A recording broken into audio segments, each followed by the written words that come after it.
Terima kasih banyak. Iya ya, thank you. Pak, ya.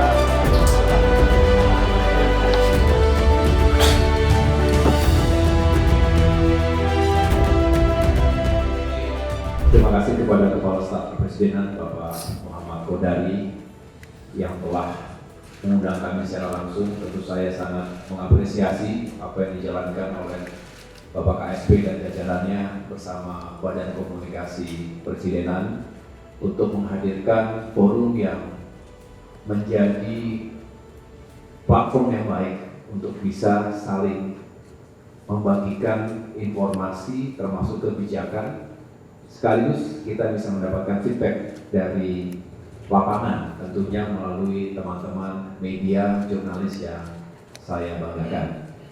Yang saya hormati pula tentunya Bapak Menteri Koordinator PMK, Bapak Pratikno, dan Wakil Kapolri Komjen Polisi Dedi Prasetyo, dan Bapak Ibu yang saya muliakan. Izinkan pada kesempatan yang baik ini saya memaparkan kesiapan arus mudik Lebaran 2026. Tentu kita sudah berada di fase yang sudah harus mempersiapkan arus mudik dan kita harapkan ini bisa berjalan dengan baik. Ada 3 agenda yang saya sampaikan. Yang pertama, tren mudik Lebaran 2026, kemudian kesiapan infrastruktur termasuk sistem transportasi yang tengah dipersiapkan, dan terakhir terkait dengan kebijakan serta insentif kebijakan Lebaran. Pertama, terkait dengan tren mudik Lebaran. Berdasarkan survei yang dilakukan oleh Kementerian Perhubungan, diperkirakan ada 143,9 juta perjalanan atau masyarakat yang melakukan mudik Lebaran. Bisa dilihat, ditinjau dari tujuan, maka yang paling banyak akan mudik ke arah Jawa Tengah dan Jawa Timur, lalu diikuti Jawa Barat, Yogyakarta, dan Sulawesi Selatan. Nanti Pak Menko PMK tentu akan menyampaikan secara lebih detail tentang kebijakan terkait dengan mengurai kemacetan. Tapi paling tidak melalui slide ini, izinkan saya menyampaikan bahwa sesuai dengan yang telah disimulasikan oleh Kementerian Perhubungan dihadapkan pada statistik Lebaran-Lebaran sebelumnya, diperkirakan puncak arus mudik itu akan jatuh di tanggal 14 dan 15 Maret. Kemudian puncak mudik kedua di tanggal 18 dan 19 Maret. Lalu untuk arus baliknya, puncaknya diperkirakan akan jatuh pada tanggal 24-25 Maret. Lalu yang kedua di tanggal 28 dan 29 Maret. Itu mengapa di tengah-tengahnya kita mengurai Pak KSP dengan cara memperlakukan work from anywhere. Nanti akan dijelaskan lebih rinci oleh Bapak Menko PMK. Intinya, kebijakan terdahulu untuk mengurai kemacetan seperti ini dinilai efektif, mengurangi kemacetan yang ekstrim.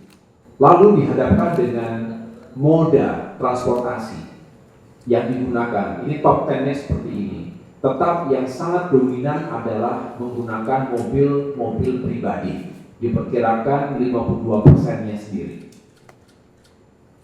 Lalu diikuti dengan sepeda motor dan bis umum. Baru yang lain-lainnya, ada kapal penyeberangan, pesawat, kemudian kereta api antar kota, kapal laut, dan lain sebagainya. Jadi bisa dibayangkan bahwa memang bicara mudik berarti beban utama ada di jalan-jalan raya, baik jalan tol, jalan nasional, termasuk jalan-jalan arteri yang kemudian akan digunakan menuju ke kabupaten kota tujuan masyarakat. Dihadapkan pada ketersediaan dan kesiapan dari prasarana kereta. Bicara stasiun kereta api, bisa lihat di slide ini Bapak Ibu dan teman-teman sekalian, maka terkonsentrasi untuk kereta ini tujuannya adalah di Jawa Tengah dan Yogyakarta. Yang warna kuning itu adalah 5 besar stasiun asal, sedangkan yang warna putih 5 besar stasiun tujuan.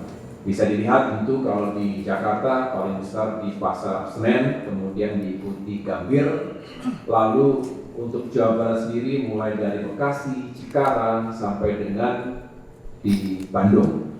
Sedangkan untuk tujuan secara umum di Jawa Tengah dari mulai Solo Balapan, Lempuyangan, Purwokerto dan Kutoarjo, kemudian di Provinsi DIY itu di Stasiun Tugu dan Lempuyangan. Sedangkan untuk badan udara kita juga harus memastikan karena banyak yang juga lintas pulau, maka perjalanan didominasi dari Bandara Soekarno-Hatta menuju kota-kota lain, dan tentunya bisa dilihat di sini bandara asal yang berwarna kuning dan bandara tujuan seperti sebelumnya. Kita harapkan cuaca juga bersahabat sehingga tidak terlalu mengganggu on-time performance dari pesawat-pesawat yang akan digunakan. Yang berikutnya terkait dengan pelabuhan laut. Pelabuhan laut ini juga sangat esensial karena kita harus melayani jutaan masyarakat yang bisa menggunakan kapal-kapal laut ini untuk bisa mudik ke berbagai wilayah, terutama ke arah Indonesia Timur, Sulawesi, tentu juga Maluku dan Nusa Tenggara. Bisa lihat di sini. Nanti akan kami bagikan slide-nya supaya bisa digunakan sebagai referensi teman-teman. Mudah-mudahan bisa berguna dan bisa dikonfirmasi juga dengan Kementerian Perhubungan dan Kementerian PU yang ada dalam koordinasi Kemenko Infrastruktur. Terkait pelabuhan penyeberangan, ini juga penting. Kita ingin memastikan, terutama Merak Bakauheni, ini yang paling padat, menghubungkan Jawa dengan Sumatera. Jadi kita juga ingin menyiapkan lokasi-lokasi untuk mengurai terjadinya bottleneck di pelabuhan Merak misalnya, dengan menyiapkan buffer zone di tempat-tempat peristirahatan sejenak sehingga memberikan kesempatan bagi masyarakat yang sudah lebih dulu datang dan punya tiket, sedangkan yang lainnya digunakan sistematika yang namanya delaying system. Selain juga tentunya nanti ada pengaturan yang lebih baik. Ini kita pastikan baik penyeberangan asal maupun penyeberangan tujuan. Agenda kedua ini terkait kesiapan infrastruktur, terutama jalan-jalan tadi dan sistem transportasinya. Teman-teman sekalian, terkait dengan jalan nasional yang non-tol, saya ulangi, yang sifatnya non-tol, ini kita laporkan ada 47.000 lebih kilometer yang harus terus kita preservasi. Kondisinya beragam, tapi secara umum jalan nasional yang non-tol itu kemantapannya sekitar 93,6%. Memang begitu masuk ke jalan-jalan provinsi, jalan kabupaten kota berbeda tingkat kemantapannya. Tapi paling tidak kami laporkan untuk jalan nasional yang non-tol, baik Jawa, Bali, Sumatera, Kalimantan, Sulawesi, Maluku, Nusa Tenggara dan Papua, secara umum dalam kondisi yang siap dan mantap. Nah, namun demikian kita memahami bahwa kita juga harus terus melakukan preservasi, memperbaiki jalan-jalan yang memang rusak. Sudah kita siapkan dari Kementerian Pekerjaan Umum yang dinamakan dengan Disaster Relief Unit. DRU ini tugasnya adalah secara cepat menggelar alat-alat berat dengan material yang digunakan untuk segera menutup, saya ulangi, memperbaiki atau menambal jalan-jalan yang berlubang agar bisa segera digunakan dan tidak terlalu menghambat perjalanan. Ini sudah diantisipasi, ada beberapa titik rawan bencana, totalnya itu bisa dilihat 807 rawan banjir, kemudian 1.641 rawan longsor, sedangkan ada 15 rawan banjir rob. Ini tersebar di seluruh Indonesia. Kemudian total kesiapan tim DRU tadi, Disaster Relief Unit, itu sekitar 1.461 unit. Ini juga sudah siap dengan alat-alat berat dan materialnya. Saya lanjutkan. Nah, pengoperasian jalan tol totalnya ada 3.115 km jalan tol se-Indonesia. Dan tadi sudah saya singgung sebentar, yang juga kita atensi selain tentunya gerbang-gerbang tol yang nanti akan menjadi titik-titik bottleneck, tapi juga ada sejumlah tempat istirahat dan pelayanan (TIP) atau rest area. Sekaligus sekarang kita juga siapkan stasiun pengisian kendaraan listrik. Ini juga sudah menjadi tren masyarakat, sudah semakin banyak yang menggunakan kendaraan-kendaraan pribadi berbasis listrik. Nah, ini yang kita siapkan 76 ruas jalan tol yang beroperasi bersama dengan fasilitas pendukungnya. Kalau dilihat ada TIP A, B, dan C. A itu artinya punya kategori yang ada stasiun BBM-nya, pom bensinnya. Kemudian tipe B tidak ada. Sedangkan yang C itu sifatnya cuma modular dan itu hanya sifat sementara digunakan pada saat lebaran. Ini baru kami dapatkan dari, karena kebetulan tadi Pak KSP menanyakan kepada kami di ruang holding, yang biasanya juga ingin diketahui oleh masyarakat adalah terkait dengan tol fungsional. Tol fungsional ini juga sangat dinantikan, artinya secara umum ini belum benar-benar resmi beroperasi karena memang mungkin sedikit lagi finishing, berarti ada tahapan terakhir yang harus dituntaskan. Tapi secara darurat atau secara khusus bisa difungsikan hanya selama masa mudik dan arus balik lebaran. Ada 3 ruas di Sumatera, kemudian 6 ruas di Jawa, dan 1 ruas di Kalimantan, sehingga totalnya ada 10 ruas jalan tol fungsional yang disiapkan periode libur lebaran Idul Fitri oleh Kementerian Pekerjaan Umum. Nanti bisa dilihat di sini secara cepat saja. Tadi kalau Pak KSP tanya bagaimana Sumatera, contohnya ada tol Indralaya dengan Permumuli. Nah itu yang dinantikan oleh Pak KSP. Tapi yang lainnya ada tol Sigli Banda Aceh, kemudian tol Kuala Tanjung, Tebing Tinggi dan Parapat, termasuk Indrapura Kuala Tanjung. Sedangkan di Jawa ada 6 ruas, totalnya 148 km. Ini Jakarta Cikampek 2 Selatan, Kutanegara Sadang, tol Cibitung Cilincing, Tarumah Jaya Cilincing, dan lain sebagainya. Saya tidak akan jelaskan secara detail, nanti bisa dilihat di data yang kami miliki.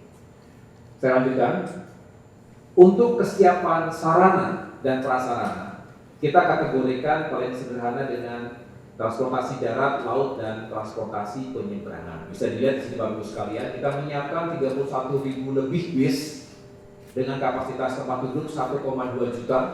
Dan prasarana yang disiapkan ada 115 terminal tipe A dan 62 terminal tipe B. Sedangkan untuk transportasi laut kita siapkan 829 unit kapal dengan kapasitas 3,26 juta penumpang, dan prasarana pelabuhan yang juga disiapkan adalah 636 pelabuhan. Yang terakhir terkait dengan penyeberangan, disiapkan 255 unit kapal dengan kapasitas penumpang 6,1 juta dan jumlah kendaraan yang bisa diangkut kurang lebih 770.000, dan disiapkan pula tentunya 15 lintasan penyeberangan di 29 pelabuhan. Nah, begitu kita masuk ke penerbangan dan kereta, kami juga izin melaporkan di sini, mudah-mudahan sekali lagi tidak terlalu terdampak cuaca, dan kita harapkan 7,8 juta penumpang bisa menjadi target yang bisa kita selayani dengan baik. 378 unit pesawat dan 267 bandar udara di seluruh Indonesia. Kereta ini kita juga siapkan, mohon maaf itu salah tulis, 3.800 unit kereta dengan kapasitas, bisa dilihat di depan, dan 668 stasiun yang juga dipersiapkan. Bagian terakhir, saya ingin menyampaikan kebijakan dan insentif mudik lebaran. Ini juga tentunya sangat baik jika teman-teman jurnalis bisa menyampaikan, mengamplifikasi ini kepada masyarakat. Diskon ini tentunya dinantikan berapapun diskon itu. Yang jelas untuk angkutan laut 30%, sebesar 30% diskonnya kelas ekonomi di seluruh trayek kapal PSO Pelni. Ini berlaku selama 26 hari, 11 Maret hingga 5 April 2026 ini. Targetnya 445.534 penumpang. Sedangkan diskon kereta api juga sebesar 30% untuk seluruh kereta api ekonomi di luar dari yang non-penugasan. Saya ulangi, non-penugasan. Ini 14 Maret hingga 29 Maret, jadi 16 hari masanya dengan target 1,2 juta penumpang. Yang terakhir, diskon angkutan udara ini bisa kita tambah lagi. Kalau lebaran sebelumnya itu 13-14% pakai KSP, tahun ini bisa kita tambah lagi diskonnya 17 hingga 18%. Ini ada beberapa elemen yang juga menjadi faktor pengurang sehingga harga tiket pesawat domestik kelas ekonomi mudah-mudahan lebih terjangkau bagi masyarakat. Ini berlaku kurang lebih 16 hari juga, dari 14 Maret hingga 29 Maret. Untuk pembelian tiket mulai tanggal 10 Februari. Sebelumnya juga sudah disosialisasikan kepada masyarakat, tapi bagus kalau kita bisa perkuat lagi melalui forum ini. Targetnya 3,3 juta penumpang. Sedangkan